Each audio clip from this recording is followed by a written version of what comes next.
Inside the darkest prisons in the US and UK, horrifying true stories they tried to bury. Before we go any further, lock in, hit subscribe, smash like, and drop a comment if you're ready to step into places they swear don't exist. Because once these doors close, there's no turning back. The call came in just before dawn. A corrections officer was missing inside a maximum security prison in the American Midwest, a place locals called the Concrete Graveyard.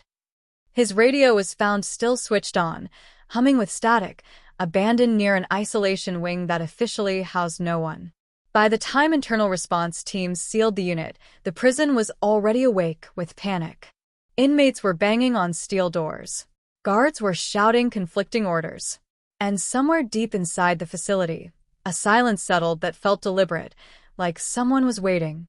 At the same time, nearly 4,000 miles away, a similar tension was unfolding inside an aging prison in northern England. A man serving a life sentence had been found unresponsive in a segregation cell that, according to logs, had been checked every 30 minutes. There were no signs of a struggle. No witnesses. Just a body, a locked door, and paperwork that didn't add up. 2 prisons. 2 countries. One question investigators weren't ready to ask out loud yet: how many deaths had already been hidden? Federal investigators in the US and an independent oversight panel in the UK began quietly pulling records, incident reports, staffing schedules, surveillance logs. What they found raised alarms immediately. Cameras that malfunctioned at critical moments. Duty rosters altered after incidents occurred. Officers reassigned, transferred, or suddenly retired. Former inmates interviewed off the record described isolation units where people disappeared for weeks without explanation. "You stop existing in there," one said. No clock. No voice. Just waiting. As pressure mounted, a single name surfaced in both investigations: an administrator who had consulted for multiple prison systems on both sides of the Atlantic. His job was crisis management, damage control, making problems go away. When investigators traced his emails, entire threads were missing, wiped clean just days before the American officer vanished. Then came the discovery that changed everything. Hidden behind a sealed maintenance door in the U.S. facility's isolation wing, investigators found a forgotten storage room. Inside were boxes of handwritten logs, years of them, detailing confinement orders, medical complaints, and incident reports that were never filed. And written across the top of one page, in red ink, were 4 words that no one was supposed to see: "Do not release, ever." The discovery of the hidden logs triggered a chain reaction neither prison system could contain. In the United States, federal agents quietly removed the boxes under the cover of a routine inspection, while senior prison officials insisted the room had been decommissioned years ago. But the dates inside the notebooks told a different story. Entries stretched right up to 3 weeks before the missing officer vanished. Names appeared repeatedly, always followed by the same phrase: extended isolation approved. No medical clearance. No review board.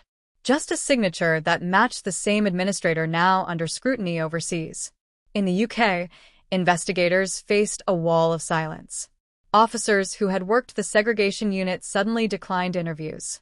Surveillance footage from the night of the inmate's death had been overwritten, despite regulations requiring it be preserved.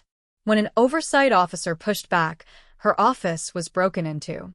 Nothing was stolen, except a single case file, the one linking the prison's isolation practices to multiple unexplained medical emergencies. Former inmates began coming forward, cautiously at first. One described being held in a windowless cell for months, the lights left on 24 hours a day. Another spoke about hearing screams through the vents at night, followed by days of total silence. Medical complaints were ignored. Requests for lawyers vanished. "They weren't trying to punish us," one former prisoner said. "They were trying to erase us." As investigators compared notes across borders, a disturbing pattern emerged. The same policies. The same language in internal memos. The same justifications for extended confinement, all tied back to behavioral management experiments, never approved by any oversight authority. What had been presented publicly as isolated failures now looked like something far more organized. Then the case took a darker turn. In the U.S., the missing corrections officer's car was found abandoned near a rural service road, miles from the prison. Inside the trunk were his uniform jacket and a flash drive wrapped in plastic. The drive contained partial security backups, footage copied manually, bypassing the prison's main system. In one corrupted clip, investigators could see the officer arguing with someone off-camera near the isolation wing entrance. The timestamp ended abruptly. In the UK, the life-sentenced inmate's autopsy report was quietly amended. The cause of death changed from unknown medical event to complications of confinement. The original report disappeared from the archive within hours. But the most chilling moment came when analysts opened the flash drive's final file. It wasn't video. It was a scanned document, an internal directive shared between consultants and senior officials. At the bottom, stamped and signed, were the words that confirmed everyone's worst fear. Plausible deniability protocol. Activate if exposure risk escalates. Once the directive surfaced, the investigation shifted from quiet scrutiny to open risk. In the U.S., federal agents requested emergency subpoenas for communications tied to the administrator's consulting firm. Within hours, the firm's website went offline. Phone lines disconnected. Office leases abruptly terminated. In London, the oversight panel learned that a key whistleblower, an officer who had agreed to testify about falsified segregation checks, failed to report for duty and never came home. His flat was found unlocked, his laptop missing, his uniform neatly folded on the bed like someone expecting to return. Pressure mounted from every direction. Prison unions demanded explanations. Human rights organizations called for immediate closures of isolation units. Inside the prisons themselves, tensions exploded. Inmates refused meals. Guards worked double shifts under lockdown conditions. The systems built to contain violence were now feeding it. Investigators finally identified the man behind the signatures. He wasn't just a consultant. He had once been a senior corrections official himself, forced into early retirement after an internal ethics review that was quietly buried. His expertise wasn't rehabilitation or security, it was containment. He specialized in minimizing liability by controlling narratives, altering records, and isolating problem cases before they reached courts or journalists. As agents closed in, another blow landed.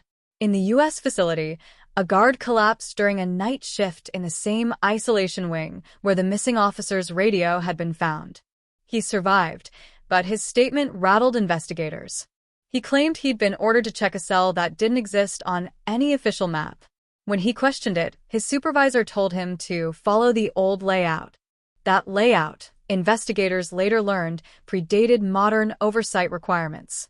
Meanwhile, forensic accountants uncovered payments routed through shell companies, consulting fees linked to risk mitigation services.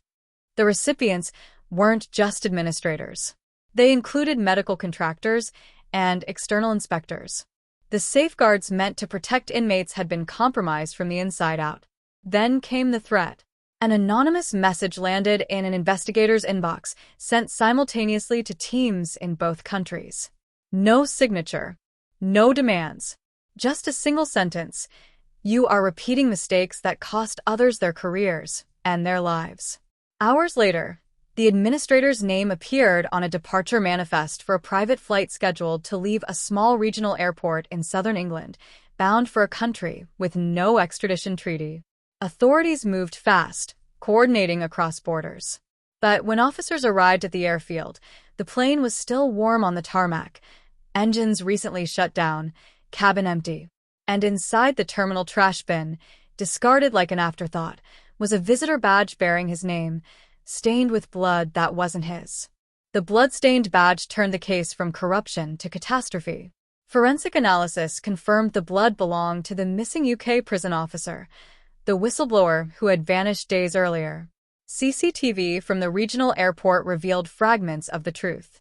The administrator had arrived under an alias, escorted not by security, but by two men wearing contractor badges tied to a private corrections firm. The footage cut out for exactly 7 minutes, near a restricted service corridor. When it resumed, Only the administrator walked out, alone, calm, and carrying nothing. Authorities finally acted publicly. Emergency hearings were called in Washington and London. Prison systems denied coordination, denied intent, denied everything. But the evidence was too heavy to ignore. The hidden logs, the falsified checks, the altered autopsies, the vanished footage.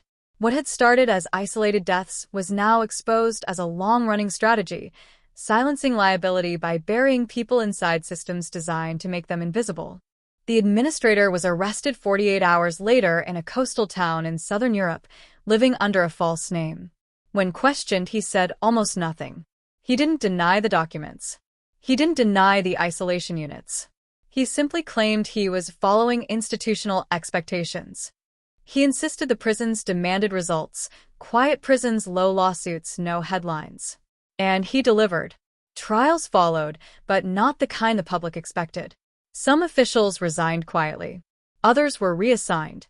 A few low-level staff were charged, while senior figures testified behind closed doors. Families of the dead watched proceedings where names were redacted and details sealed for national security concerns. Justice came slowly, unevenly, and for many, not at all. In the U.S. prison where it began, the isolation wing was permanently closed. Walls were torn down.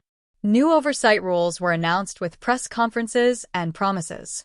In the UK facility, an independent inquiry acknowledged systemic failure, but stopped short of criminal conspiracy. The reports were hundreds of pages long, dense, and carefully worded. Years later, one federal investigator reflected on the case. The scariest part wasn't the violence, he said. It was how many people knew, and how normal it became to look away. Some of the logs recovered from the hidden room were never released. Officials cited privacy concerns. Others said the full truth would undermine trust in the system. Those pages remained sealed, locked away in evidence storage, their contents known only to a few. Because in the darkest prisons, the most horrifying thing isn't what happens behind the doors. It's how easily it can be erased. And if you think this story was intense, you're not ready for the next one, hit subscribe so you don't miss it.